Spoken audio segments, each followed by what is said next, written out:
a vivir hoy, que pretendemos vivir hoy en buena compañía de todos ustedes, tiene que ver un poco, creo que lo manifestaron los ministros, pero particularmente en algunas frases particulares con respecto a que esto ya es para nosotros una tradición. El plenario de los jueces y juezas y secretarios y secretarias de la Justicia de Paz y Falta de la provincia del Chaco. No debemos nunca resignar esto, en la forma que sea. En este momento nos toca esto, afrontar esto, que no vamos a agotarnos volviendo a este tema, pero lo afrontamos con tolerancia, con calidez humana y con conocimiento a través de la tecnología. Evolucionar, seguir procurando, seguir abogando por prestar un buen servicio de justicia. Estamos comprometidos con eso y no tenemos que claudicar. Hace muy poco tiempo, en algunas charlas que tenía con la gente de la entidad de magistrados, les recordaba que hace mucho tiempo venimos con estos plenarios que nació en Puerto Tirol como primera vez, y lo hemos sostenido en el tiempo y lo seguiremos sosteniendo con la ayuda de los ministros y ministras del Superior Tribunal de Justicia. Así que sin tratar de agotarlos, digamos, sin sentido, intentaremos, nos hubiese encantado, sin lugar a dudas, generar un taller para trabajar en los temas que tienen las expositoras para el día de hoy, que son variados y muy interesantes, pero bueno, fue imposible, estamos en manos de la tecnología y tendremos que convivir por ahora de esta forma. Así que les pido acompañamiento total para seguir trabajando juntos. Espero que nos entiendan a nosotros también, que a veces estamos sobrepasados en las cuestiones. Tampoco es fácil, por eso les hablábamos de tolerancia, ya lo manifestaron y yo lo vuelvo a manifestar. Les mando un abrazo, seguimos trabajando, así que damos formalmente por abierto el plenario de Justicia de Paz y Falta del año 2020, un año muy especial, por cierto. Muchas gracias.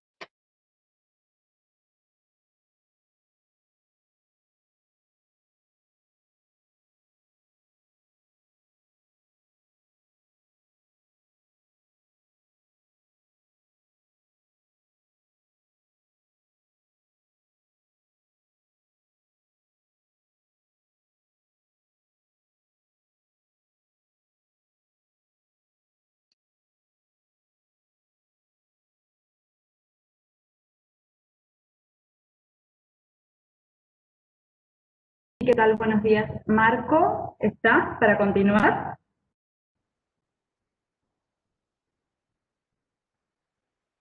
Bueno, el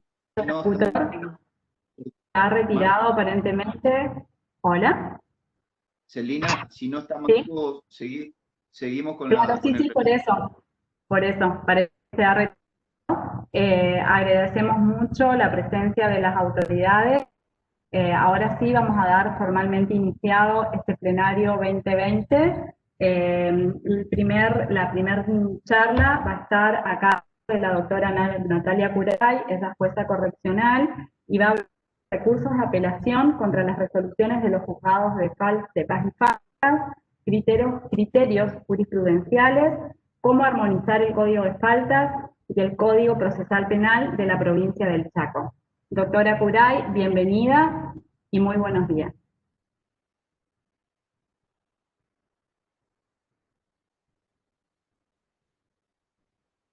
Doctora Curay.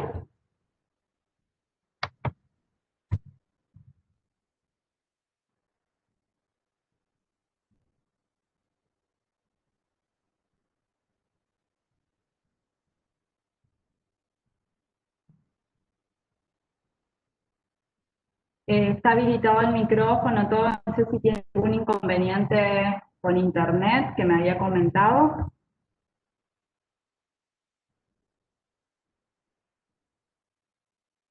Bueno, aparentemente persisten sus problemas de conexión. Para no demorar más, ya que la vemos presente la doctora Marta Cruz, vamos a seguir con la charla para una charla ver si la doctora Curay se puede conectar. La doctora Marta Colucci es secretaria de la Sala Civil del Superior Tribunal de Justicia y ella se va a referir a competencia por el modo de determinación, procesos sucesorios y cuestiones de familia, relaciones de consumo, criterios del Superior Tribunal de Justicia. Bienvenida, doctora Colucci, la escuchamos. Buen día, ¿me escuchan bien? Bueno, buen día. La verdad que estoy muy contenta de poder participar en este plenario de la Justicia de Paz y Faltas y con un tema que es muy interesante, porque en particular la Sala Civil comenzó a intervenir en estas cuestiones de competencia a través del acuerdo plenario del Superior Tribunal de Justicia, donde se distribuyó entre las salas en función de la materia.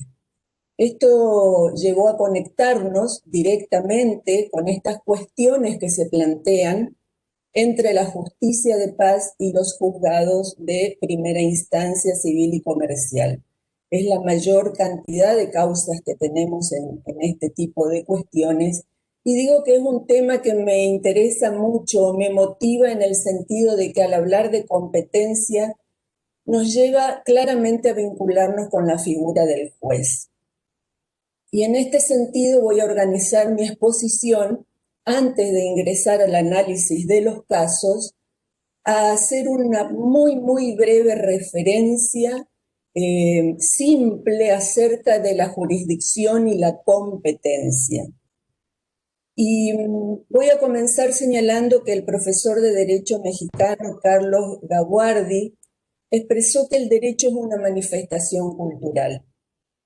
Donde hay sociedad, se presenta el fenómeno jurídico. Esto es muy importante y les pido que lo tengan presente para cuando esté terminando de conversar sobre este tema. Nunca el juez y nunca la cuestión judicial está escindida de la sociedad, del ciudadano, del aspecto social. ¿Qué es la jurisdicción? El ciudadano antes, las personas antes dirimían sus conflictos a través de la justicia por mano propia. En el contexto de una sociedad organizada, se delega esa facultad y ese poder a un tercero imparcial. Y aparece ahí el poder del Estado con la facultad de administrar justicia a través de sus órganos judiciales, a través de un proceso de cognición, emitiendo una decisión judicial y luego un proceso de ejecución de esa decisión judicial. Es la propia sociedad quien delega el conocimiento de sus conflictos al juez y es el juez imbuido de esa potestad quien luego de conocer los hechos aplica el derecho y determina cuál es la decisión del caso.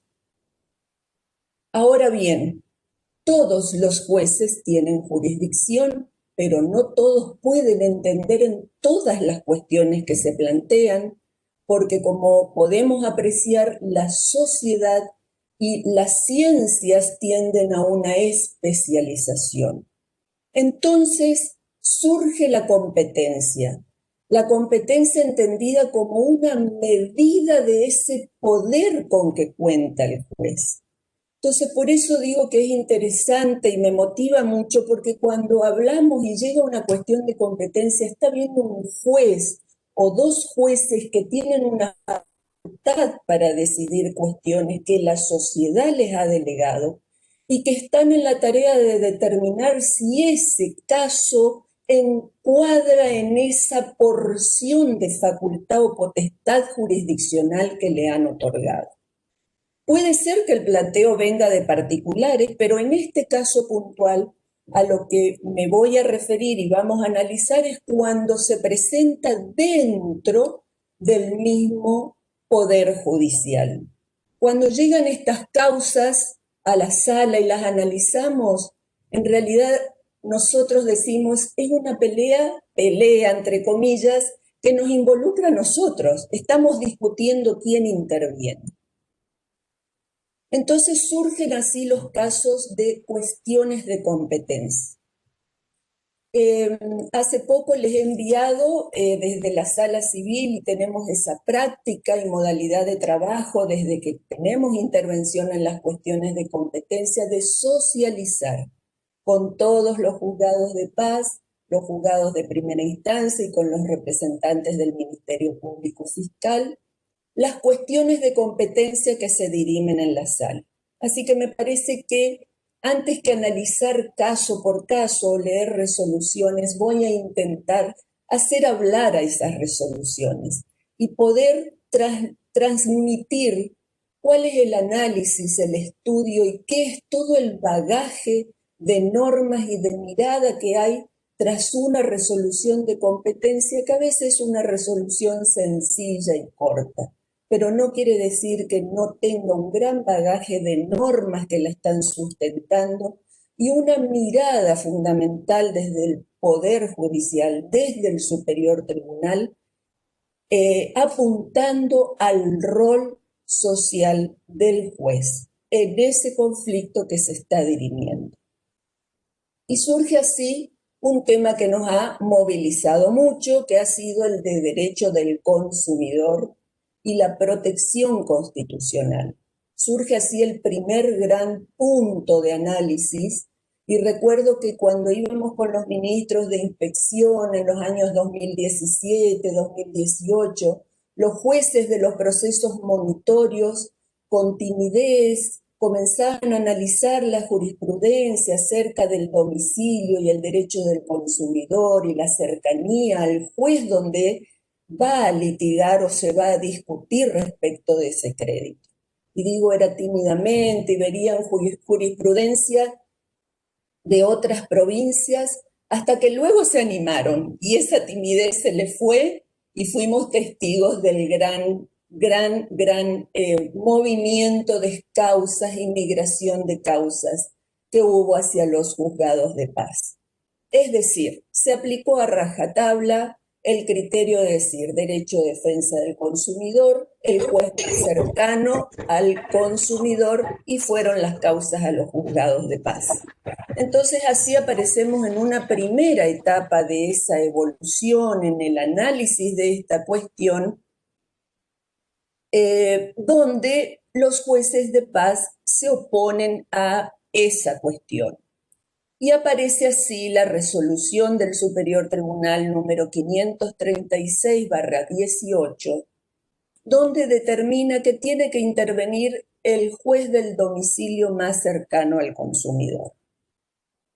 Bueno, fue tremendo el caudal de causas que han recibido los juzgados, y los juzgados de paz, con muy buen criterio y frente a las realidades que se le estaban presentando, comenzaron a hacer planteos de cuestiones de competencia, exponiendo razones fundadas acerca de cómo impactaba en el funcionamiento de los juzgados y hasta qué punto esta protección podía en algunos casos verse desvirtuada.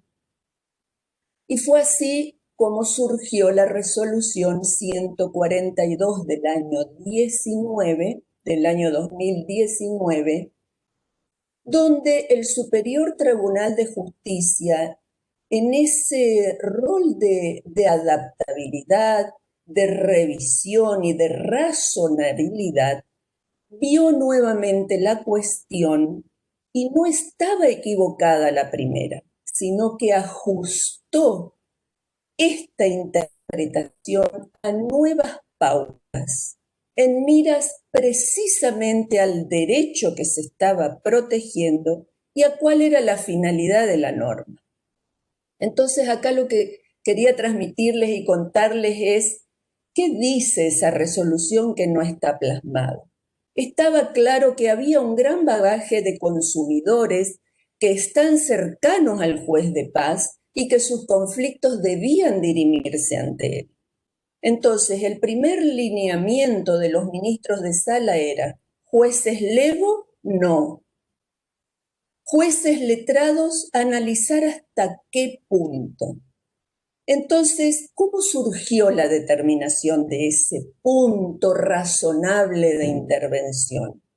Comenzamos a hacer un estudio y decir, la ley protege al consumidor.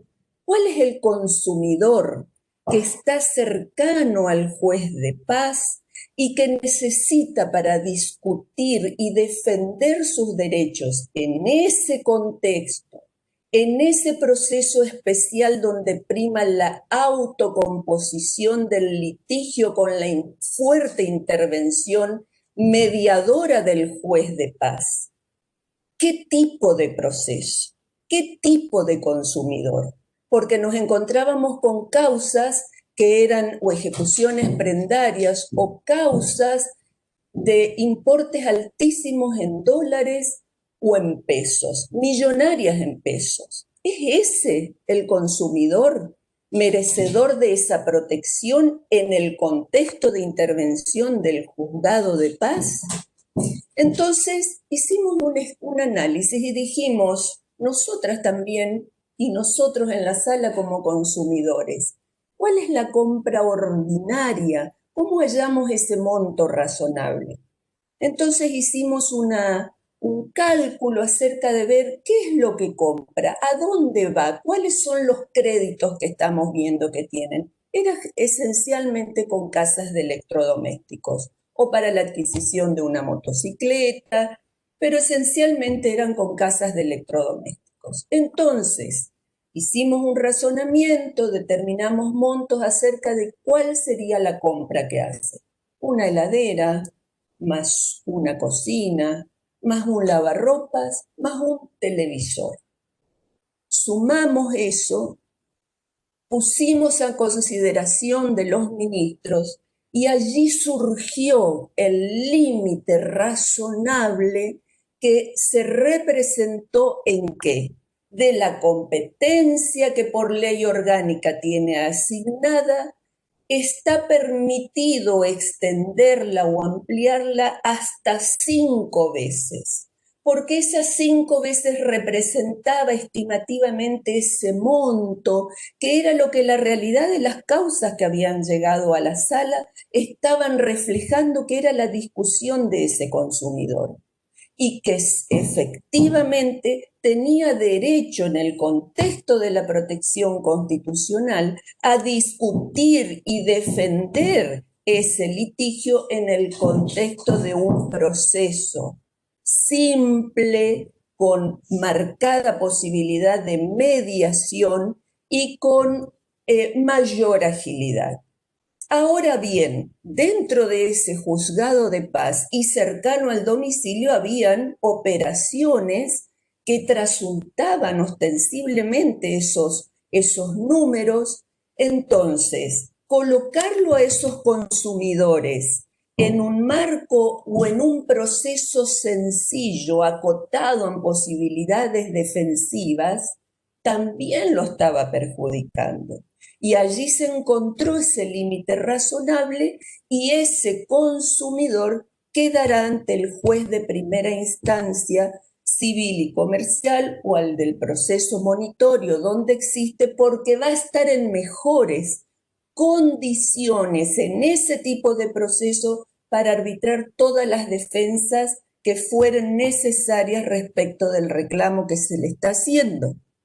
Y a su vez, ese consumidor que generalmente en esas operaciones comerciales tan importantes intervienen empresas que no son de Chaco y que están lejos de su domicilio real, opera la ley de defensa y va a litigar en su provincia, en el domicilio, en el tribunal competente más cercano y no será llevado a tribunales de otras provincias, con todas las dificultades que eso plantea.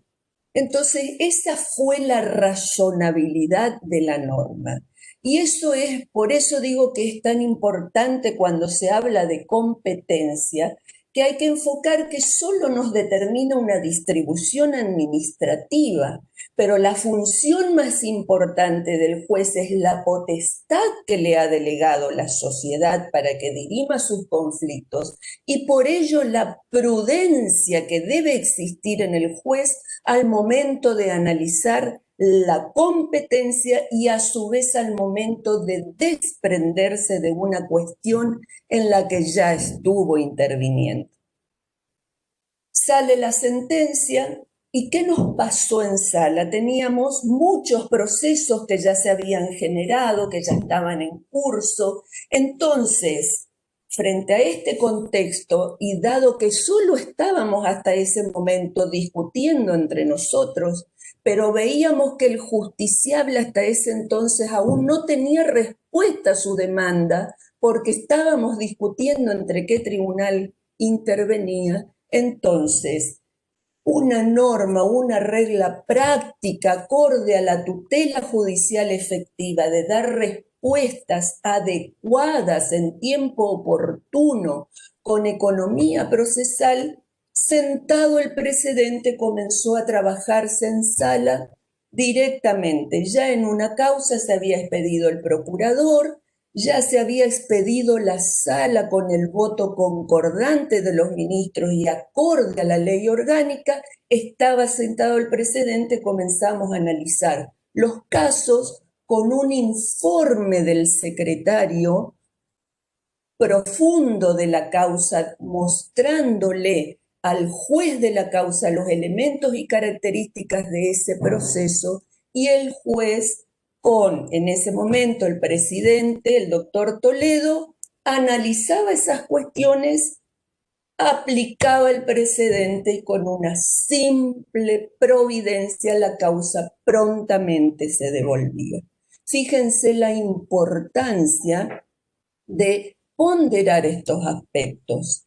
Nunca en cualquier cuestión que estemos teniendo, olvidarnos de ponderar el objetivo principal de la función jurisdiccional, que es la de dar respuesta al ciudadano en tiempo oportuno, respetando el debido proceso y el derecho de defensa de las partes. Fueron esos presupuestos, esa base normativa de fondo y constitucional, normas sustantivas contenidas en el Código Civil y normas a su vez de las leyes orgánicas que atribuyen competencia, las que llevaron a encontrar el criterio razonable de aplicación de una norma. Esa es la función jurisdiccional. ¿Qué pasó? Se comenzaron a sortear todas esas cuestiones, pero surgieron las variables del caso concreto. Entonces, resistencia tiene la particularidad que tiene el juez de primera instancia y el juez de paz en el mismo domicilio, y entonces, cuando la cuestión se presentaba en el juez de primera instancia, de aquí, de resistencia, porque era un proceso que iba al monitorio, el monto correspondía al juez de monitorio, la competencia, la cercanía, volvieron a interpretar con un criterio que no era el de protección del derecho del consumidor. No, porque la resolución del Superior Tribunal dijo que se podía derivar al juez de paz, entonces que quintuplique su monto de competencia, el juzgado de paz 1 o 2 de resistencia, y entonces equilibramos la distribución de trabajo. ¿Dónde está en la norma fundamental esa mirada para analizar la competencia del juez? Por supuesto que así surgieron los casos en los que se determinó concretamente que no. La relación de consumo se discutía ante el juez que era competente en la cercanía del domicilio del consumidor, juzgado monitorio. Otras de las cuestiones que se plantearon fue que se inició el proceso, año 2015, ante un juzgado de primera instancia, no se proveía, no avanzaba la causa, no corresponde aquí analizar esas cuestiones, pero lo cierto es que desde ese momento que se inició y que era competente ese juez, sobrevino este criterio donde autorizaba quintuplicar el monto de la competencia de los juzgados de paz letrados. Entonces otra vez las causas comenzaron a migrar. Los juzgados se oponían y el superior, otra vez citando ese precedente y teniendo en vistas la protección constitucional y también las circunstancias de la causa. No podemos dejar una causa judicial sujeta a la posibilidad de que vaya trasladándose de un tribunal a otro porque pasó el tiempo y cambió o el monto de la competencia o, como en este caso, había un nuevo criterio de asignación de causas por cercanía al domicilio del consumidor. Entonces, ¿qué fue lo que hizo que surja esta jurisprudencia en una causa del año 2015? El paso del tiempo sin la activación del proceso por las circunstancias que fueran. Eso no motiva que la causa se traslade a otro juzgado y por tanto se determinó la competencia del juzgado civil y comercial, que era el competente originariamente.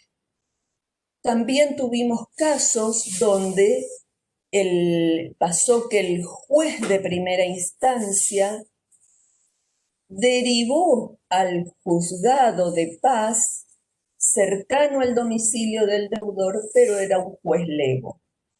El juez lego, como no estaba alcanzado por la resolución del superior, derivó al juzgado de paz, que sí estaba habilitado a quintuplicar su competencia. Entonces se generaba como una suerte de interrogante y analizábamos y decíamos, el justiciable o el caso no tiene que ir buscando de a poquito cuál es el juez que va entrando en el monto de la competencia. Y en estos casos no correspondía derivar al juez lego porque no estaba alcanzado en esa extensión, y si no iba el cercano al domicilio del deudor, iba el juez competente por razón del monto de primera instancia.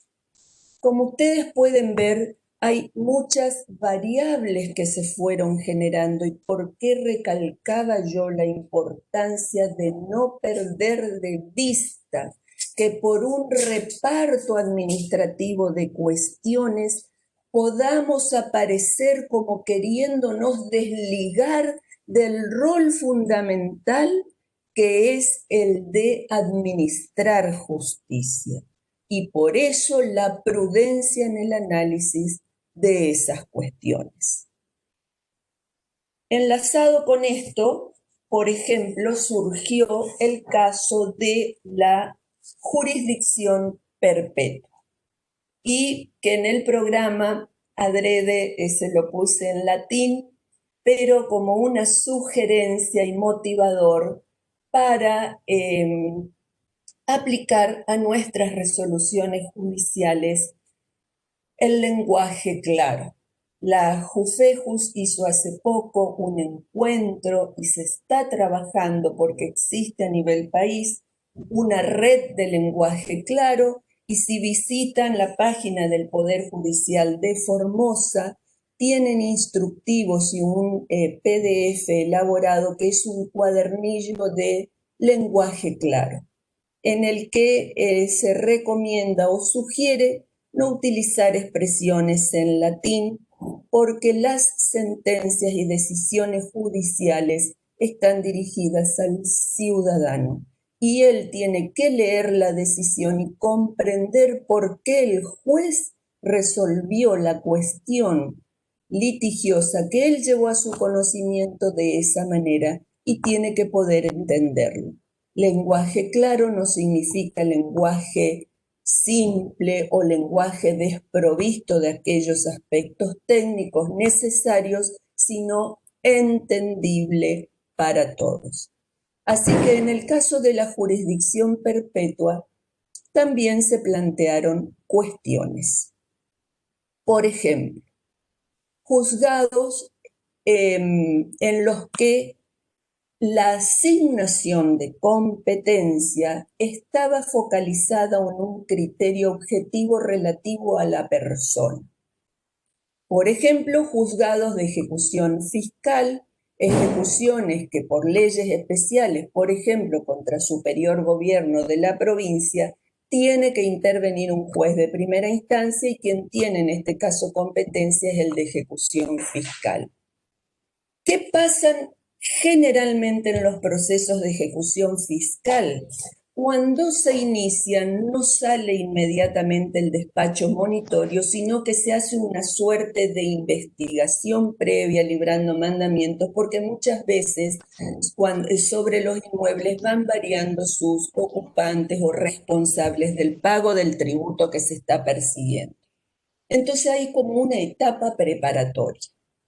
Resulta que luego de librar ese mandamiento de constatación, el actor verifica que no es la persona que le atribuía competencia al juez quien tiene la calidad de pasiva en el proceso y desistía y seguía contra una persona física.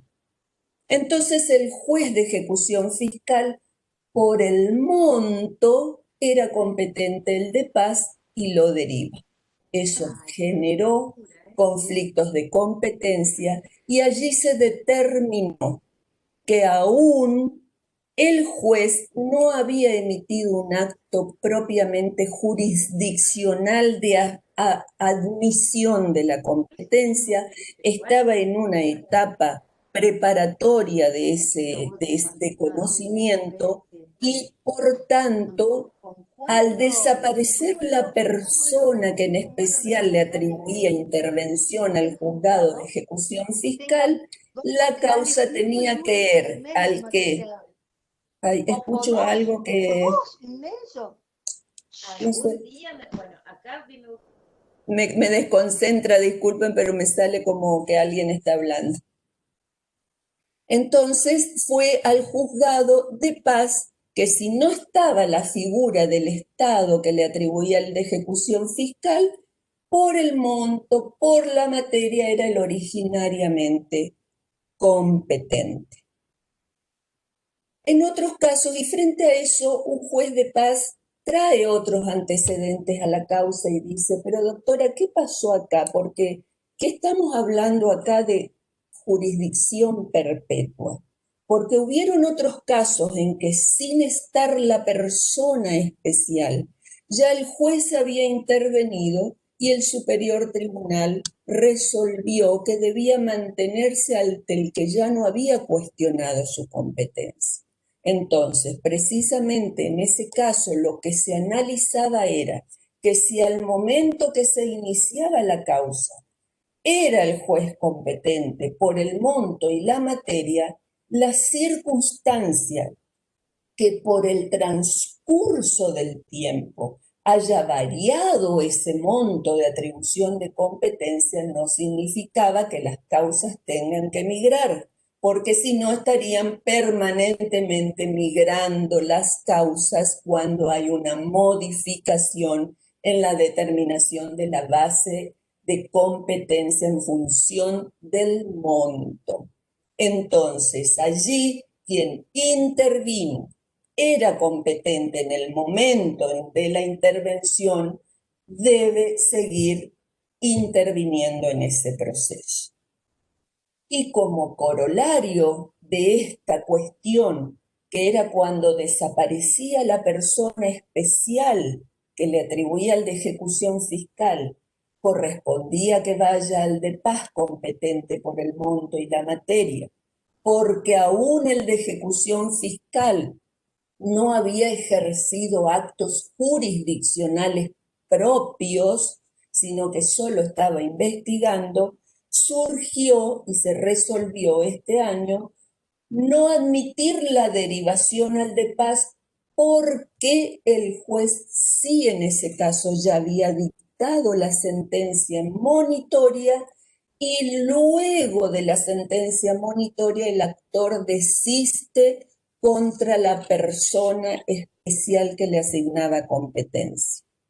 Intentó, invocando el anterior precedente, que vaya a la justicia de paz y el Superior Tribunal de Justicia dejó sentado claramente que ya había ejercido un acto jurisdiccional propio, que es emitir el despacho monitorio, y ya la causa no podía estar migrando a un nuevo juez.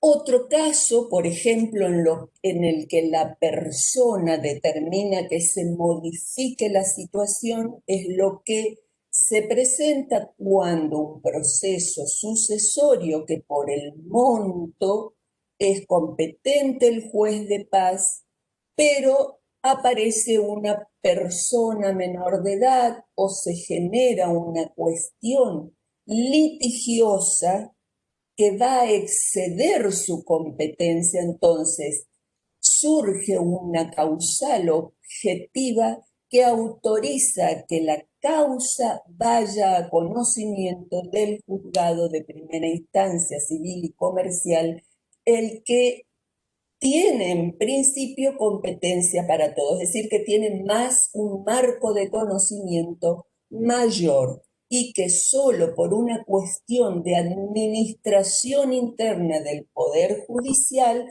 cuando es de una menor cuantía, se distribuye al juez de paz. Pero interviniendo una persona menor o una persona con discapacidad, o el proceso trasunta un litigio con mayor complejidad, en ese caso va a ser el juez de primera instancia civil y comercial quien va a entender en la cuestión. Y se ha generado, sí, ya voy terminando, Claro, cerrando. porque quieren hacer algunas preguntitas. Gracias. Exacto. Y la otra cuestión interesante a destacar es cuando en un proceso de familia se genera una filiación y en el juzgado de paz está tramitando un sucesorio. Tuvimos casos en los que el juez de paz enviaba al juez de niñez o al revés. Venida la causa superior, se determinó que la competencia, en ese caso, fíjense cómo siempre va al que más competencia tiene y va al juzgado de primera instancia civil y comercial, que es el que originariamente tenía conocimiento en cuestiones, si eran de niñez, adolescencia o familia, y también por un monto menor lo puede asumir. O sea, siempre fíjense la razonabilidad, el enfoque, la implicancia para el proceso y por favor, que nunca una cuestión de discusión por cuestión de competencia signifique que una causa esté más de 1 año y medio y casi 2 años, como hemos visto, sin que se dicte la primera providencia, porque allí vamos a estar olvidándonos que el proceso tiene un fin tuitivo y por un estricto apego a la forma vamos a estar denegando justicia. Hubo un caso en el que era un sucesorio, el profesional fue a la sala y dijo: doctora, no importa qué juez entiende, no importa si es el civil o es el de paz, lo que queremos es que alguien intervenga y dicte la primera providencia y haga avanzar este proceso. Eso es lo que nunca debe olvidar el juez. Finalmente, ¿cuál es el rol del juez en el siglo XXI? Muy bien lo señalaron los ministros cuando hablaron. Incluso estamos afrontando etapas nuevas de la digitalización y hace poco tiempo se hicieron la semana pasada las jornadas de gobernanza y buena administración, donde tuvimos las disertaciones de nuestros ministros, presidente de sala, doctor Toledo, y presidenta del superior, la doctora Grillo. El doctor Toledo señalaba que la buena administración es el derecho subjetivo de la persona frente al Estado. No debemos olvidar que es el derecho de la persona y es el deber del Estado frente al ciudadano. Por eso les decía que siempre que aparece una cuestión de competencia, en primer lugar aparece la figura del juez imbuido de su potestad. Es necesaria una administración de justicia independiente, profesional y rápida. Siempre coinciden en señalar, y esto lo había dicho el doctor en su disertación, íntimamente ligado a la tutela judicial efectiva, de la cual habló la doctora Grillo, y quiero en breves palabras reproducir lo que dijo, que es sinónimo de protección, de amparo, de seguridad, y destaqué yo de disponibilidad, disponibilidad del juez frente a las causas. Es un deber constitucional. Debo colocarme junto a esa persona que viene a solicitarnos y exigirnos la respuesta que en tiempo razonable debemos dar. Nuevamente aparece el tiempo oportuno. Concluyó diciendo, más tutela judicial efectiva, más acceso a la justicia, que no debe confundirse con el acceso a justicia en términos de prevención y articulación. Los juzgados de paz cumplen un rol fundamental porque en ese acceso a la justicia son el primer eslabón, el más cercano al ciudadano. Y el juez debe adaptarse porque ha sido atravesado por la humanización de los procesos, por la constitucionalización del derecho privado, y por eso está interviniendo en cuestiones de derecho del consumidor, por eso interviene en cuestiones de violencia familiar, dictando las medidas urgentes, también se va a ver implicado en cuestiones ambientales, y hoy nos están ayudando con un enfoque extraordinario en inscripciones de registro de adopción. Solo quiero, y aquí sí concluyo, con las palabras de la doctora Lucas en su discurso final, muy ligadas al contexto que estamos viviendo hoy. Ella dijo, es necesario un cambio que introduzca novedades, que se refiere a modificar elementos ya existentes con el fin de mejorarlos o implementar nuevos elementos, como por ejemplo establecer protocolos para estandarizar la provisión del servicio. No van más las soluciones del siglo XX para los problemas del siglo XXI. Y por eso ella propuso dictar reglas en protocolo, programar, entrenar y predecir. Me conmovió mucho esa palabra de predecir, porque si ustedes recuerdan, ella habló de la justicia electrónica en Estonia. Qué loco parecía eso en el mes de diciembre. Y hoy, ¿qué estamos viviendo? La doctora dijo hay que predecir. Pienso y me pregunto, ¿habrá sido concedido el poder visionario frente a su cercana partida? El reproducir estas palabras es mi modesto homenaje a una mujer luchadora de quien mucho aprendí, a quien mucho recuerdo, y que amó profundamente a la justicia de paz, y me parece el mejor cierre para este breve diálogo que tengo con ustedes. Muchísimas gracias.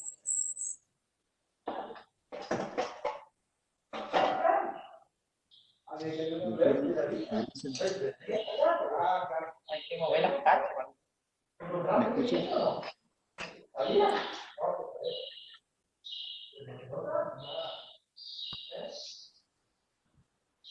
Doctora Colucci, ¿me escuchas?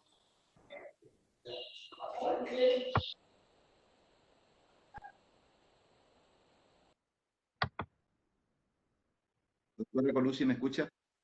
Buen día. Escucho. Sí, Muchas Nelson, gracias, doctora escucho. Colucci. Estamos con problemas de conexión. Bueno, ¿ustedes me escuchan a mí? ¿Me ven? Sí, Hola, sí, yo veo y los veo a todos. Sí, quiero, doctora. Sí, quiero sí, hacer la estoy viendo.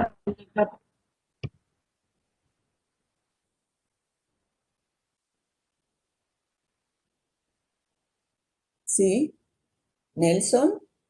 sí, quería preguntarle concretamente, porque una consulta que nos vinieron haciendo a la Inspectoría de Justicia, si en pocas palabras nos puede significar desde su lugar, digamos, en el Superior Tribunal de Justicia, si los jueces de todas las categorías, por lo menos digamos, de en la amplia extensión del territorio, si tienen las garantías necesarias para esa intervención, como dice usted, en cuanto a poder inmiscuirse en estas cuestiones, como usted bien lo explicaba en la exposición, porque por ahí sentimos que por lo menos tenemos los reclamos, muchas veces tienen miedo o no se sienten seguros de intervenir en determinadas cuestiones, y nos gustaría escuchar esa opinión con respecto a esta posición. Bueno, primero tenemos que distinguir aspectos. Lo que es en cuanto a derechos del consumidor son solo jueces letrados y es hasta un determinado monto de una relación de consumo en la que expliqué cuál era el criterio de razonabilidad y en general cuáles eran las causas que llegaban y que no significa un proceso más complejo que el que por el monto, por ley orgánica le corresponde. No, o sea, un incremento en 5 veces no complejiza la función que ya tiene atribuida por el monto originario de su competencia. Por eso sí se puso el límite de la categoría en cuanto a que sea juez letrado y se excluyeron a los jueces lego. Sí se entendió que en una discusión respecto de montos mayores, donde también el demandado va a tener derecho a una estrategia defensiva y articulación de defensas que el proceso propio del de la justicia de paz no lo habilita, no era adecuado y por eso va al juez de primera instancia. En cuanto a los aspectos que por ley orgánica sí tienen para intervenir, sobre todo en las cuestiones de riesgo, entiendo que significó un gran cambio porque participé también en charlas donde estuvieron los jueces de paz con la subsecretaría de niñez y generó que el juez de paz tenga que comenzar a articular interinstitucionalmente con muchos otros operadores y justamente allí que se ve atravesado en sí todo el Poder Judicial y no solo el juez de paz por la humanización de los derechos. ¿Es que acaso las cuestiones de violencia o de grave vulneración de derechos no existían antes? ¿No existían a principios del siglo XIX? Sí existían, solo que la sociedad y el marco normativo no estaban maduros y no eran visibilizadas. Hoy sí son visibilizadas y allí el juez es el más cercano y no hay un proceso complejo para determinar cuál es la medida de atención urgente a la gravedad del caso. ¿Quién es el que va a estar más cerca? Quizás tal vez no tenga toda la preparación, pero es el que está más cerca de esa persona que necesita golpear la puerta para que se tutele, para que se resguarde su situación de alta vulnerabilidad. Tomará la medida urgente que estime que corresponda y allí sí prevista en su ley orgánica la intervención inmediata, anoticiamiento inmediato al juez de niñez en este caso. Allí puedo decir que hoy también tenemos los medios tecnológicos Sé que la conectividad no es igual en todos lados, pero tal vez un mensaje de texto, un WhatsApp, hoy nos abrió esta situación la mente para hablar al secretario, para hablar al juzgado de niñez, experto, especializado, para hablar a alguien, asesorarse, tomar la medida que esa persona es la única puerta que tiene para golpear. Entonces, en esos sentidos, lo que sí vemos es que es una cuestión. Hoy hablaban de decir frente a estos inconvenientes técnicos de tolerancia. Y yo no hablaría de tolerancia, hablaría de adaptabilidad. Adaptarnos a que no todo va a seguir funcionando y ni siquiera la tecnología va a funcionar de la manera que queremos en el momento que queremos, pero podemos adaptarnos y tomar en ese caso concreto, con las posibilidades que tengo, la mejor solución en ese contexto. Entiendo Doctora, que esa es una opinión. gracias, doctora. Una cosa más, por lo menos de mi parte. Tomamos muy en cuenta y además que claro quedó grabado su opinión, así que es muy importante con respecto a esta postura, porque esto alienta a los jueces y lo alentamos nosotros de Inspectoría de Justicia de que actúen primariamente en cualquier tipo de situación en cuanto sean el primer elemento o que no exista otro elemento, otro operador de justicia. Nos alienta esto en nuestra postura y por eso le digo un poco en broma, un poco irónicamente que sería importante que esta postura que usted está teniendo con respecto al lugar o al rol de operadores que tenemos, como siempre le digo a los jueces, sea tan importante. Muchas gracias. Nelson, permanentemente, Misión Nueva Pompeya, hablamos permanentemente por teléfono. Por eso digo, sé de los problemas de conexión, pero hablamos porque a veces hay estrategias y a veces si yo no sé, porque no tengo la experiencia de campo que pueden tener muchas otras personas, pregunto, voy a preguntar, pero siempre vamos a hacer una cadena para la respuesta, nunca la respuesta nuestra tiene que ser un no. Siempre va a haber y va a ser bueno una respuesta antes que nada ante una situación de vulneración de derechos. Muchas gracias, doctora. Gracias, Nelson, y a todos.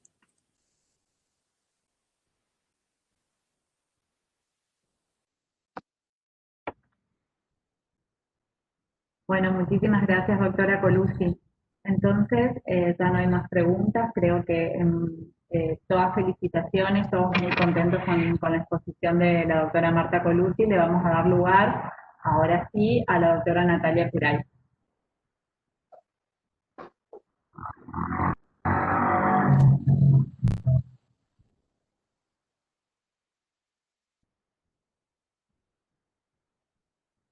No, Nati, no se te escucha.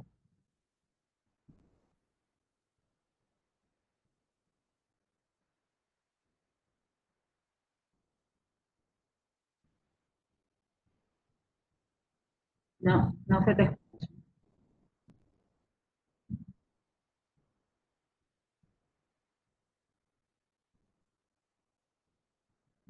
Debe ser un problema de conexión. A ver.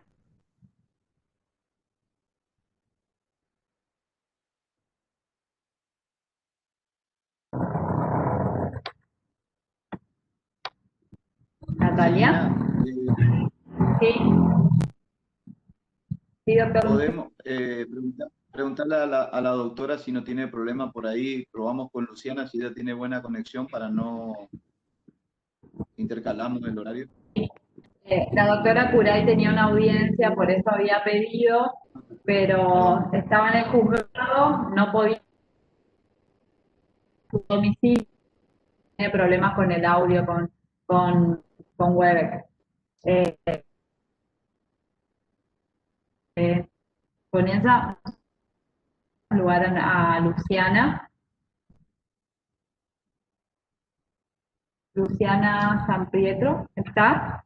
Sí, perdón, ¿se me escucha? Sí, Luciana, bienvenida. ¿Cómo estás? No entendí bien si avanzo entonces, mientras esperamos a Nati.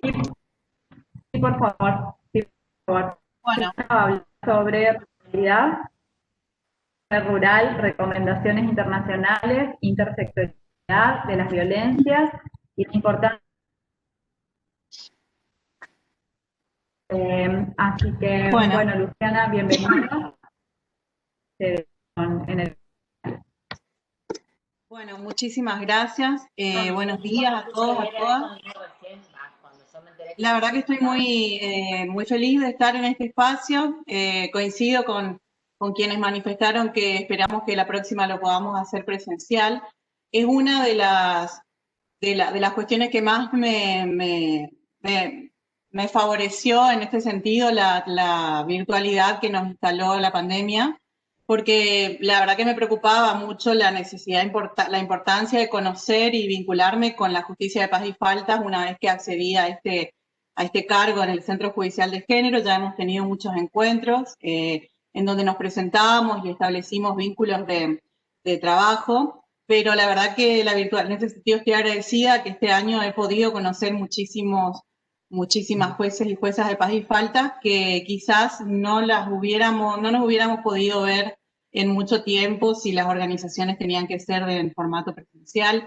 Así que ahora eso a mí me llena de alivio porque realmente valoro mucho, estoy convencida de que la justicia de paz y faltas es una de las... no puedo jugar, no. Ay, no sé, ¿qué pasa ahí? Hola. ¿Sí, Natalia es? No la veo. Ay, perdón, es que hay soluciones, perdón, Luciana, hay soluciones en mi micrófono, No, te pido disculpas. Celi, no sé si retomamos con Natalia. Si no tienes problemas, Luciana, sobre todo porque esa la están esperando para una. Pedimos disculpas a todos. No, ni un problema. Natalia. Ni un problema. ¿Ahora me escuchan? Sí, se te escucha bien, adelante. Bueno, pido disculpas por todos los problemas técnicos que tuve hoy para poder conectarme, no andaba en el juzgado, tuve que venir a mi casa. Acá gracias a Claudia Araujo que me recomendó esto de usar auriculares y ahí quizás se activaba el micrófono. Voy a tratar de ser breve. Gracias, Luciana, perdón que te interrumpí. Y gracias, Nelson, por convocarme.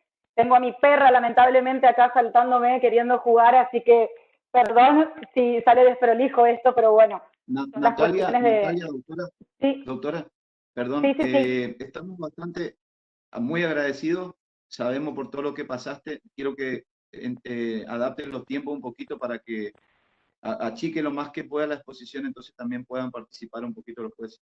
Gracias. Lo mío va a ser muy breve, porque me están esperando en el juzgado para firmar cosas con presos, así que, bueno, vamos a lo concreto. Me parece interesantísimo este tema, que ya lo tratamos hace un tiempo, lo charlé y participé de una charla que hicimos en el Consejo de Abogados, organizada por la justicia, la justicia de paz y de faltas, digamos, por el departamento. Perdón que estoy con este acelere, pero ando a las corridas de hoy. Y nos pareció muy interesante. En su momento me convocó Carlos Acuña para hablar de este tema y evidentemente es algo que nos interesa a todos por esta relación constante que tenemos y más aún en la actualidad los juzgados de paz y de faltas con los juzgados correccionales, o sea, con el fuero penal, por esta cuestión de que intervenimos las jueces correccionales como tribunal de apelación de las resoluciones que dictan ustedes. Bueno, en principio, yo no voy a venir a dar ni conceptos ni hablar de nada de lo penal, porque entiendo que para ustedes puede ser muy nuevo, como para mí es el fuero de ustedes. Simplemente, como lo digo siempre, creo que tiene que ser un trabajo mancomunado y que tenemos que estar constantemente en contacto para poder nosotras comprender la forma de trabajar de ustedes, que nos enseñen a partir del código de faltas y del trabajo diario que hacen. Y a su vez nosotras también, digo nosotras porque somos tres las jueces correccionales, 3 mujeres, estar a disposición de ustedes para poder trabajar en conjunto e ir resolviendo estas cuestiones que se van generando y que son las que motivan este tipo de recursos, a muchos de los cuales por ahí tenemos que hacer lugar por, no sé si llamarlo errores, pero ciertas equivocaciones comunes que se dan, que entiendo que por ahí se refieren a cuestiones que no son propias del fuero de ustedes, que no tienen por qué saber, pero que al llegar en apelación a nuestros juzgados las tenemos que rever y aplicar. Principalmente creo que ninguno puede desconocer y tenemos que tener en cuenta a la hora de tomar decisiones los derechos y las garantías que tienen las personas que acceden a cualquier tipo de proceso. No solo me refiero al imputado, acusado, condenado o infractor, como le llamen ustedes en su fuero, sino también, por supuesto, a las víctimas. Creo que siempre que respetemos estas garantías, que en su gran mayoría todas están previstas en la normativa supranacional, que tiene jerarquía constitucional en nuestro país y que todos los jueces tenemos el deber de hacer el control de convencionalidad y de respetarlas, seguramente no daremos lugar a muchos de estos recursos que se vienen planteando fundados en la violación a esas garantías. ¿Por qué digo esto?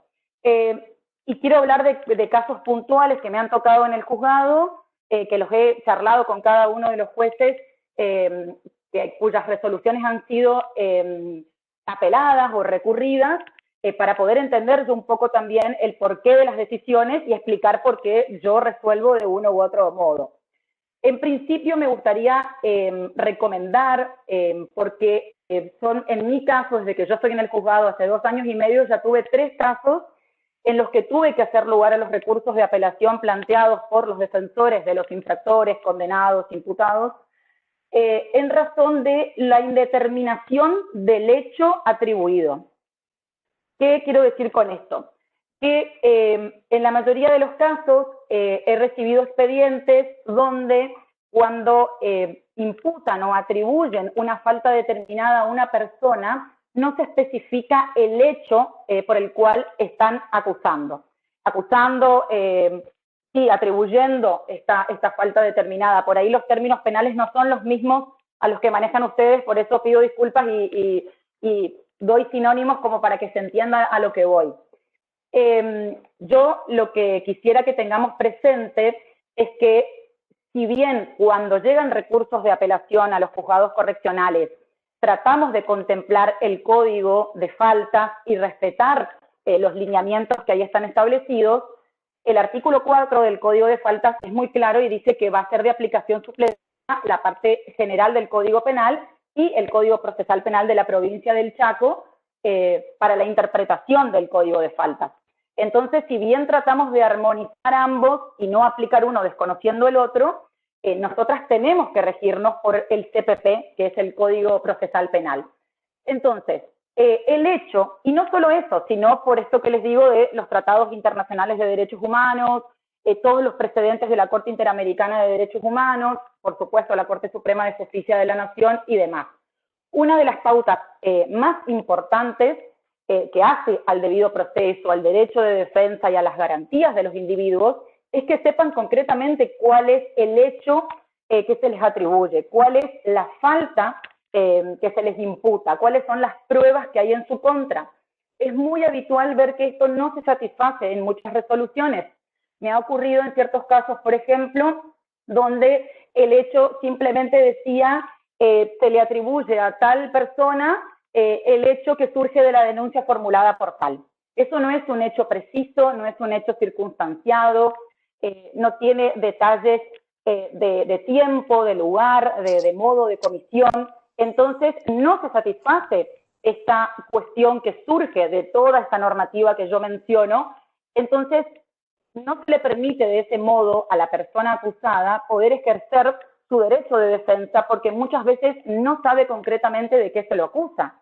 En una denuncia uno puede ir a relatar un montón de cosas y no todas van a formar parte del hecho atribuido porque ese hecho tiene que sostenerse y motivarse en otras pruebas que hayan sido incorporadas al proceso. Y muchas veces esa misma apreciación vaga, como la que menciono, este ejemplo que les doy de el hecho es el que surge de la denuncia, es el que surge de la misma resolución. Entonces, difícilmente podamos convalidar una resolución cuando ni siquiera nosotras entendemos cuál es la conducta atribuida, de qué se está acusando esa persona.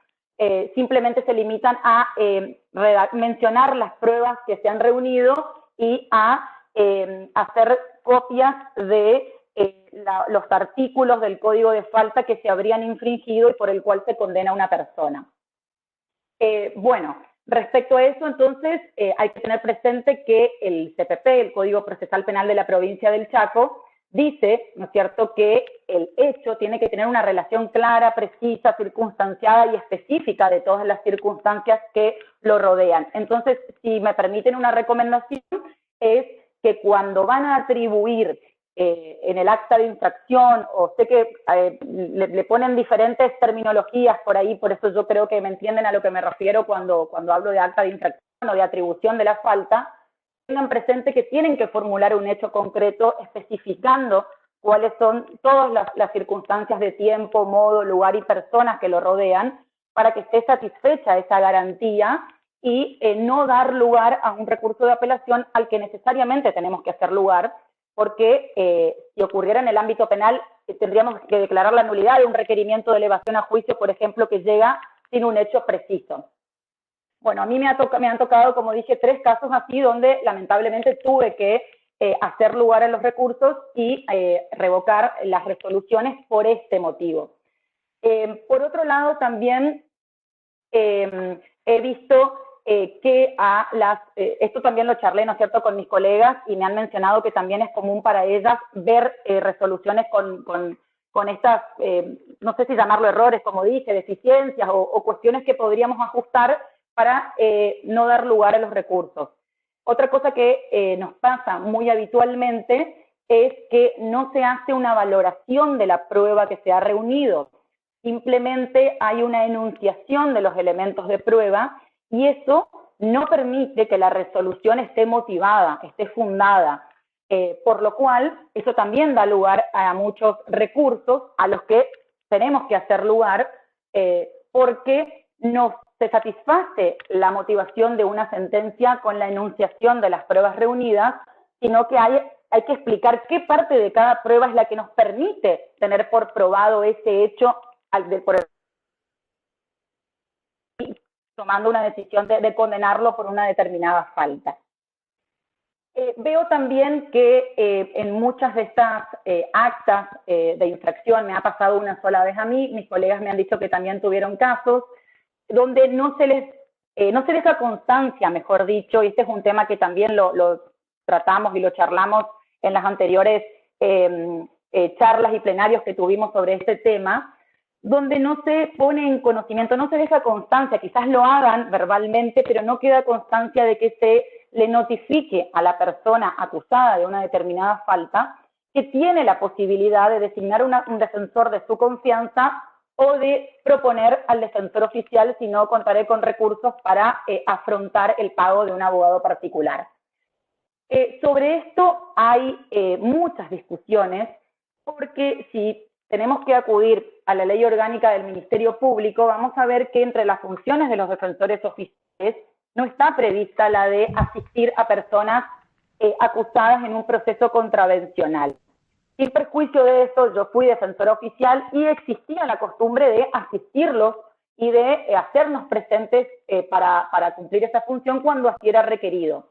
Lo cierto es que no es una imposición que surja de la normativa y que a veces eso no es posible teniendo en cuenta el cúmulo de funciones que tienen los defensores oficiales, que cuando están de turno tienen que asistir a las personas privadas de la libertad, por lo cual se hace imposible poder hacerse presente en este tipo de procesos donde generalmente no están detenidas las personas y no pueden ir a brindarles una asistencia técnica efectiva, más allá de que no tengan la obligación, uno lo hace, ¿no es cierto?, por vocación y por servicio.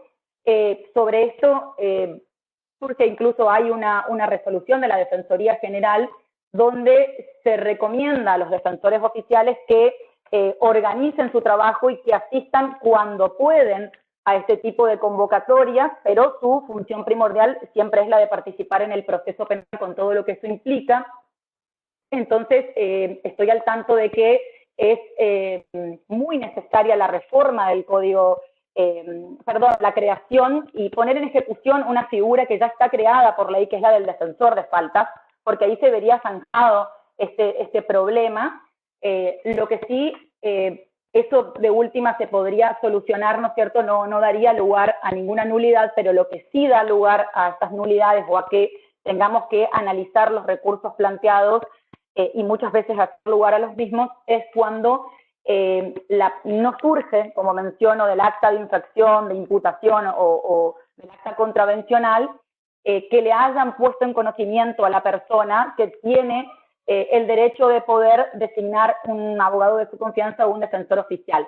Reitero, quizás lo hayan hecho por privado, pero si no está la constancia, cualquier defensor, cualquier abogado que intervenga luego en el proceso podría pensar que esa persona estuvo sin asistencia técnica y no hay pruebas para demostrar que sí se le hizo conocer que podía contar con un abogado. Por eso es mejor dejar constancia siempre de eso, y si la persona dice que no es necesario, que no lo necesita o lo que fuera, se deja constancia, así evitamos recursos al respecto, que como mencioné yo tuve uno solo y lamentablemente tuve que hacer lugar, y mis colegas me han comentado que también han tenido casos similares.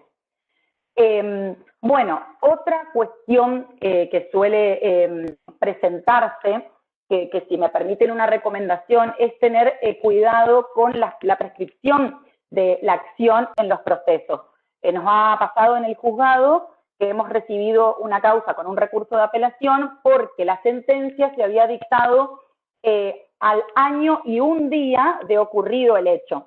Y si nos vamos al Código de Faltas, el artículo 36 dice, ¿no es cierto?, en su inciso C, que es una causal de extinción de la acción el transcurso de un año de ocurrido el hecho. Entonces, ese fue un caso en el que también tuvimos que hacer lugar al recurso y declarar extinguida la acción por la prescripción.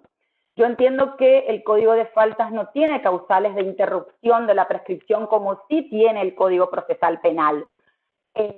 Pienso, y en esto pido perdón por la ignorancia, yo voy estudiando el Código de Faltas y aprendiendo un poquito cada vez que me toca un recurso, y trato de llamarlos a ustedes para aprender un poco más, porque es todo nuevo para mí.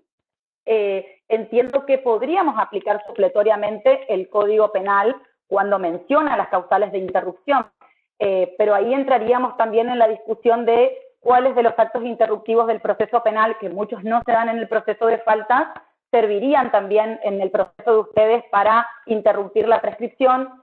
Bueno, por supuesto que esto se podría resolver por una reforma del Código de Faltas, eso sería lo ideal, pero mientras tanto habría que tener cuidado en los tiempos de tramitación de las causas para evitar que esto no suceda. Otra cosa que yo mencionaba en un principio, que es también motivo de recurso, es la inmotivación de las sentencias que ustedes dictan o resoluciones. Para mí son sentencias, pero digo resoluciones porque muchas veces vienen así ya catalogadas en los expedientes. ¿Qué quiero decir con esto? Que se limitan en muchos casos, como dije, a simplemente a transcribir las pruebas que se han colectado y a condenar a una persona por una determinada falta sin fundar, como mencioné en un principio, cuáles de esas pruebas son las que permiten tener por comprobada la atribución de la falta, la imputación, o como fuera que ustedes le llamen. En ese caso tienen que recordar que los jueces tenemos la obligación de fundar nuestras sentencias, de motivarlas para satisfacer los lineamientos de la sana crítica racional, y solo podemos fundarlas y motivarlas cuando se sustenta en las pruebas que han sido incorporadas al proceso. Por lo cual, enunciar esas pruebas no satisface ese requisito. Ahora, muy importante también es, en relación con este tema, fundar la pena a la que se arriba en cada caso en concreto cuando ustedes condenan a una persona por una falta.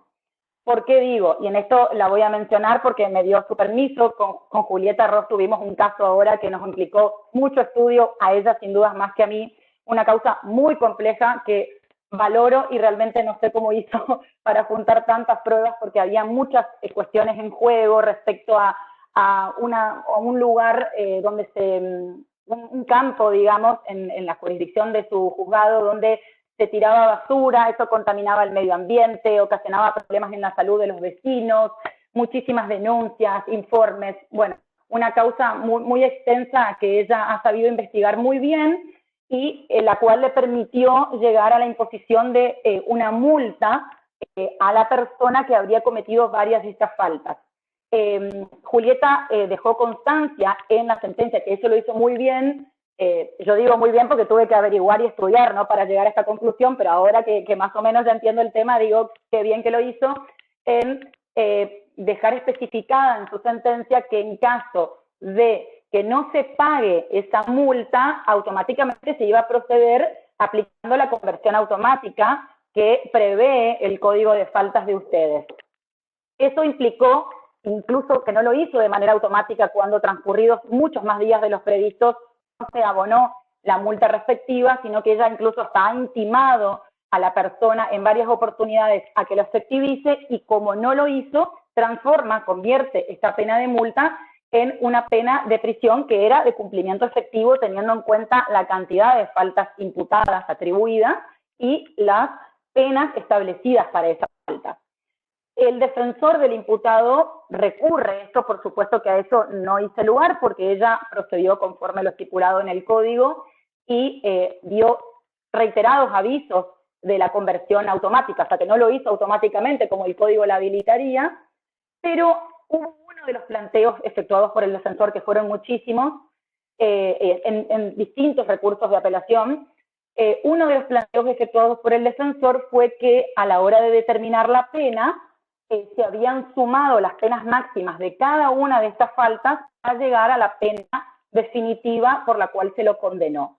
Entonces el defensor, que es penalista en realidad, porque es un abogado con el que trabajamos habitualmente en los juzgados penales, recurre esto con buen tino, sabiendo cuáles son los criterios de todo el ámbito penal, del Superior Tribunal de Justicia, de la Corte y demás, mencionando que un caso así donde hay un concurso de faltas, no podemos sumar las penas máximas de cada una de esas faltas para llegar a la pena única por todas, sino que hay que hacer una composición de todas.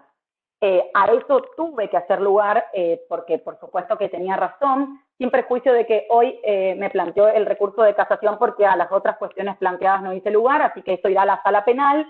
Y con respecto a eso, me voy a introducir en el último tema para ser breve. Nati, sí.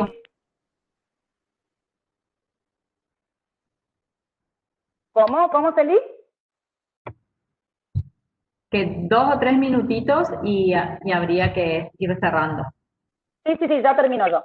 El artículo 155 del Código de Faltas lo que dice es que el juez correccional, cuando dicta sentencia en el marco de un recurso de apelación, el fallo, digamos, ese fallo es inapelable.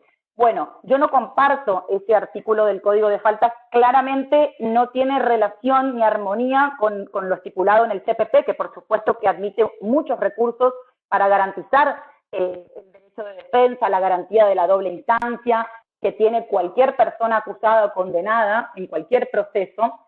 Entonces, cuando a mí me han interpuesto recursos de casación contra mis resoluciones en las cuales yo hago o no lugar a un recurso de apelación, yo sí admito y he enviado a la Sala Penal del Superior Tribunal de Justicia, que en varias oportunidades ha admitido, se ha pronunciado sobre el fondo de la cuestión. Entiendo que también hay un cambio en la Sala Penal de admitir en estos casos y no considerar inapelables las sentencias de los jueces correccionales en este marco. Así que, bueno, como mencioné, estamos haciendo camino al andar. En cada caso puntual que nos va tocando, creo que nos vamos comunicando las jueces correccionales con cada uno de ustedes para entender un poco de su proceso y explicar un poco el nuestro, porque es la única manera de poder congeniar y armonizar normas y procedimientos tan distintos. Como siempre digo, yo estoy a disposición para cualquiera que tenga alguna duda, porque no todos tienen por qué entender del fuero penal como yo desconozco el fuero de ustedes. Entonces siempre estamos a disposición cuando tengan cualquier duda o inconveniente en que nos llamen y tratamos de desburrarnos, como decimos siempre, entre todos, cada uno aportando lo suyo. Entonces evitamos cometer estos errores que a veces son muy usuales y que hoy despiertan a los abogados a recurrir y a nosotras a tener que tomar decisiones muchas veces que no hacen más que dilatar los procesos.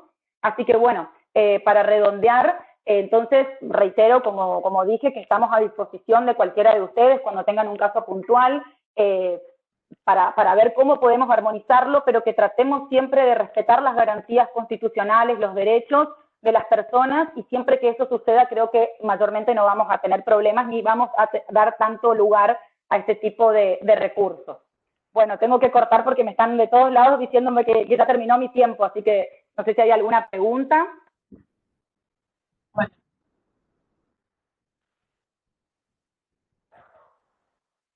Perdón por mi Gracias, perra Nati, que la verdad que está te ladrando. agradecemos un montón. Te agradecemos un montón, sabemos que corriste, vas a correr ahora para poder llegar a tu audiencia, así que más que agradecidos todas y todos acá, están todos poniéndonos en el chat que fuiste muy clara, así que muchísimas gracias.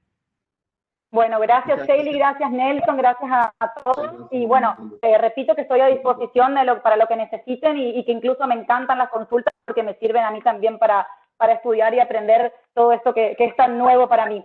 Así que muchas gracias y buenos días a todos. Gracias, Natalia. Muchas Buenos gracias. días, muchísimas gracias, Natalia. Gracias. Bueno, ahora sí le vamos a pedir a Luciana, que hoy la tuvimos que interrumpir, mil disculpas por esta situación, y bienvenida nuevamente. Bueno, gracias. Sé que ahora me toca el súper resumen. La verdad es que había preparado, retomo, saludarlos, agradecerles, también ponerme a disposición de usted a partir de ahora, seguramente lo repetiré muchas veces, recordarles que el Centro Judicial de Género está como oficina de colaboración plena para la incorporación de la perspectiva de género en las prácticas de la justicia, así que estamos a disposición plena para todo lo que necesiten en ese sentido. Bueno, en orden al tema que habíamos elegido, la verdad es que yo estoy siendo bastante atrevida de abordar una temática en la que en realidad ustedes deberían enseñarme a mí. Las características de la ruralidad y de la mujer rural y de las comunidades no urbanas o no centrales o no, de las ciudades no capitales son realmente cuestiones que espero tener la oportunidad de poder quizás en otros encuentros, en otras circunstancias, aprender de ustedes, de sus experiencias. Yo simplemente, humildemente, hice una síntesis de aportes de la que es la normativa convencional al respecto para proveerles a ustedes de este resumen para que tengan material al cual poder dirigirse a la hora de justificar, comprender y abordar situaciones específicamente de violencias o de discriminación hacia las mujeres, en particular mujeres e identidades femeninas del ámbito rural o de los ámbitos no urbanos. Como el tiempo es absolutamente breve, porque aparte estarán todos muy cansados ya, yo voy a dejar a disposición de ustedes un PowerPoint en el que está toda esta síntesis con las fuentes para remitirse a las normativas internacionales, de las cuales la mayoría son convenciones ya suscritas por nuestro país y otras son recomendaciones, informes internacionales, conceptualizaciones dadas por organismos internacionales, especialmente la Comisión Interamericana de Mujeres, perteneciente a la OEA, informes de la ONU, informes realizados también por el Instituto Nacional de Mujeres hace unos años, que ahora fue reemplazado por el Ministerio de Mujeres, donde están todas estas recomendaciones a tener en cuenta. Bueno, yo voy a tomar básicamente lo expresado al final de la exposición de la doctora Colucci, que también hizo pie en eso el doctor Musin, en cuanto a la cuestión que hoy por hoy es como un cambio de paradigma en los abordajes judiciales que tiene que ver con esta humanización de la justicia. Cuando la doctora Colucci señala, esto no pasaba antes, sí, claramente, pero hoy por hoy estamos obligadas a generar muchas más redes y muchas más posibilidades para que la ciudadanía en su conjunto, y en este caso en especial las mujeres, las identidades, las mujeres indígenas, las mujeres en situación de vulnerabilidad, puedan acceder a justicia. De modo tal que hoy por hoy, al ya sumamente cargado de desafíos trabajo de las justicias locales y comunitarias, que supone permanentemente, y esto vuelvo a reiterar, ustedes nos lo enseñarán a nosotros nos lo enseñan todo el tiempo, este trabajo tan artesanal que supone mucha gestión, que tiene que reconocer un montón de actores en las comunidades e interactuar con ellos para proveerle de respuestas concretas a las víctimas y a las personas que acceden a justicia. Se les suma con mayor fuerza a estas obligaciones, porque significan que ya no es una cuestión de mera voluntad, no puedo poner en silencio el teléfono, sino que la la cuestión de generar redes y articulación con otros poderes, con organismos de la sociedad civil, con las intendencias, con los efectores de salud, etcétera, es una obligación estatal en función a varios principios y otros tantos que los vienen como a apuntalar, que son la debida diligencia del Estado, la tutela efectiva, como señalaron anteriormente, y también los dos principios que tienen que ver con la transversalización de la perspectiva de género y uno muy, muy importante, que es el de la interseccionalidad de las violencias. Todos estos principios están indicados en las fuentes convencionales y en las recomendaciones que yo les voy a hacer llegar a través de este PowerPoint que preparé con las respectivas referencias a las fuentes, ¿no? Pero básicamente esto supone que la intervención en casos de situaciones de ruralidad debe reconocer necesariamente las características diferenciales que tienen este tipo de comunidades, estas mujeres en esas comunidades, y la perspectiva de género, como se explica internacionalmente hoy, debe atravesar de forma capilar todos los abordajes que se hacen, no solamente trabajarse la perspectiva de género desde las oficinas. Ahí alguien prendió quizás un micrófono que me hace eco, pero bueno, no desde las oficinas especializadas solamente, sino desde todas las miradas judiciales. Y en este caso, la justicia de paz y falta claramente tiene un rol esencial porque no solamente interviene en ese tipo de violencia, sino también en muchas otras, y además tiene una característica que está como en una fina línea entre lo preventivo, que no es propiamente muchas veces el rol de la justicia, pero la justicia de faltas indefectiblemente lo tiene que cumplir, porque abordan muchas veces violencias en sus comienzos. Y sabemos que las violencias, en particular las por razones de género, son violencias que no se limitan a un hecho puntual, sino que vienen atravesando la vida de las personas en largos periodos de tiempo. Entonces, también en la cuestión, si lo tomamos de una mirada penalista, ¿no? Los delitos leves que suelen ser asumidos por las fiscalías en un comienzo y los anteriores a esos delitos, que son conductas violentas no tipificadas como delito, son la antesala en el entendimiento de los tipos de violencia, de las violencias mucho más graves y que en su expresión extrema terminan en muertes violentas de mujeres. Entonces, el factor preventivo y pacificador de la justicia de paz y falta, claramente no podemos expresarlo en palabras, digamos, de lo importante que es. Así que bueno, no puedo extenderme mucho, yo iba a hablar un poquito sobre las características de la ruralidad, cómo está variando en el mundo de la sociología el concepto de ruralidad, que antes estaba muy vinculado a la cuestión meramente agraria, a la cuestión meramente productiva, y hoy por hoy está desplazándose hacia una idea centrada en lo territorial y en las vinculaciones socioculturales que se establecen en esos territorios, de modo de salir de ese modelo productivista y pensarlo en términos más sociales. De ahí que claramente las mujeres rurales son una de los eslabones más discriminados y que dentro aún de las grandes diferencias y discriminaciones que sufren los grupos de mujeres en el mundo en todas sus formas, las de la ruralidad todavía es duplicada o triplicada ese caudal de violencias que sufren. No acceden a la propiedad de la tierra, no pueden disponer de los recursos y forman parte de la producción. Ellas mismas producen el 50% de la producción a nivel mundial. O sea que bueno, podemos estar mucho rato con esto, voy a dejar a disposición el material con los conceptos, los contenidos, pero me gustaría señalar eso. Además de que las violencias por razón de género son especiales, tienen especiales características, la vida de las mujeres y de las familias rurales tiene también especiales características. Solamente voy a terminar, Celi, perdóname, ya sé que me pasé. Dos conceptos de trabajo articulado. En el PowerPoint está bueno porque van a poder ver el historial largo de resoluciones internacionales que respaldan estos paradigmas. Así que no se preocupen que hay tarea para la casa porque hay mucho para leer. Bueno, pero voy a hacer pie en esto. El trabajo articulado, como bien lo explicaron antes, supone la acción en red de parte de la justicia, las intendencias, los efectores de salud, seguridad, oficinas.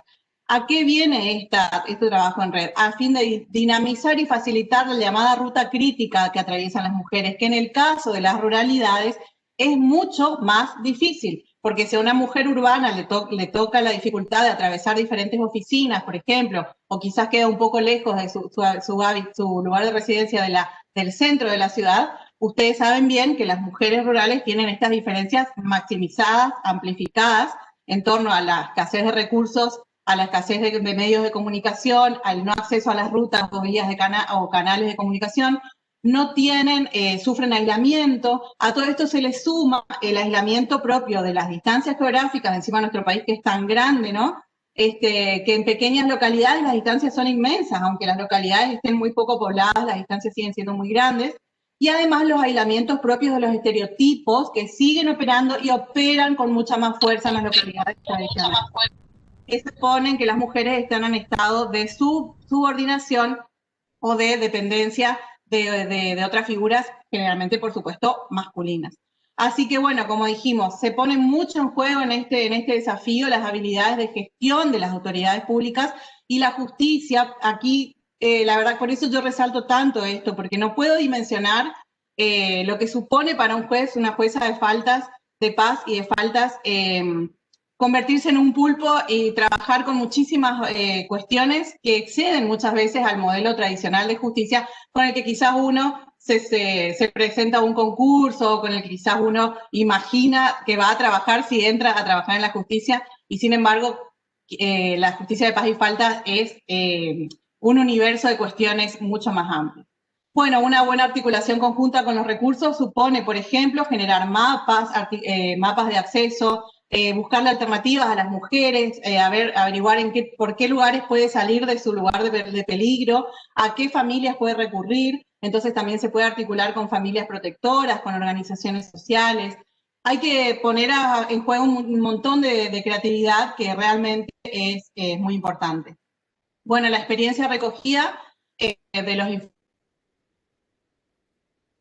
decíamos que las dificultades para las mujeres rurales es mucho más amplia.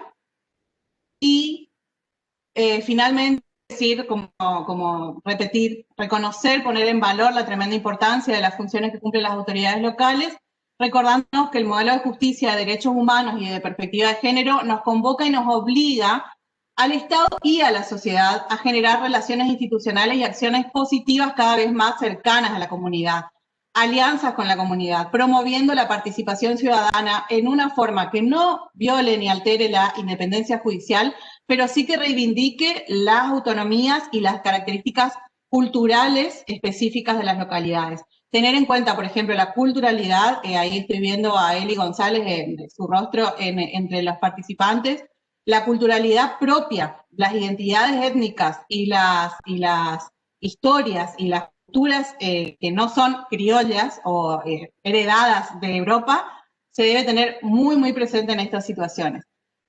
Así que bueno, me pasé, Celi, ponerme a disposición. Yo ya mismo termino de apuntar unas cositas en el PowerPoint y lo comparto para que lo puedan ver, porque ahí está lo esencial en materia del accionar judicial, que son las fuentes convencionales que respaldan todos estos principios de los que les hablé. Así que bueno, muchas gracias y espero que pronto podamos repetir y ampliar estos conceptos.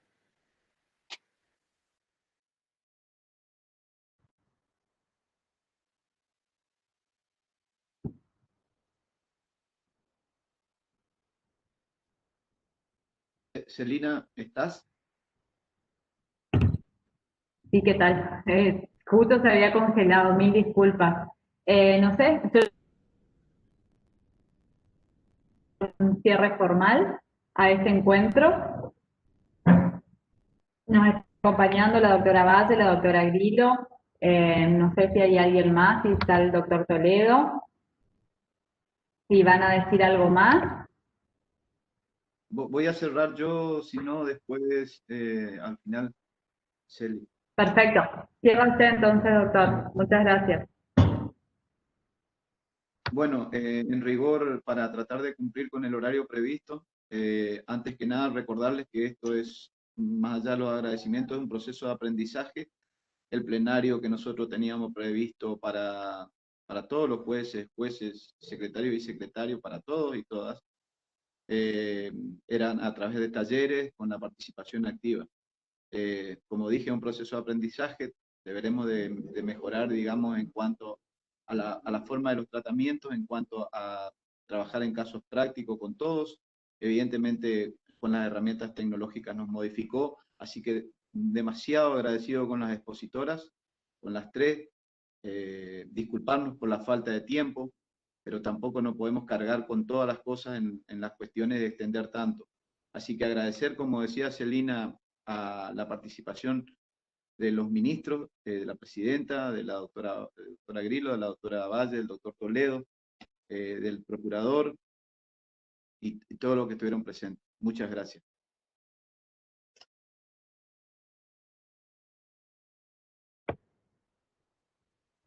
Muchísimas gracias a todos y a todas. Que tengan una buena jornada.